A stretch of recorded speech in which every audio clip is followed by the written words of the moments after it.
तर राम राम बे, मी आत्ता चाललो भंडारा डोंगरावर. हो काय भंडारा डोंगराची कमान आहे आणि आता मी चाललो जरा भंडारा डोंगरावर, जरा दाखवतो तुम्हाला.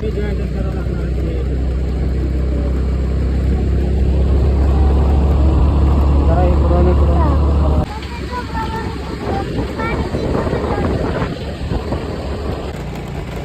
आलो बाबा, भंडारा डोंगर जवळ आले. आता मंदिराचं काम चालू वाटतं बहुतेक. तर आता बघा वरी जाऊन जरा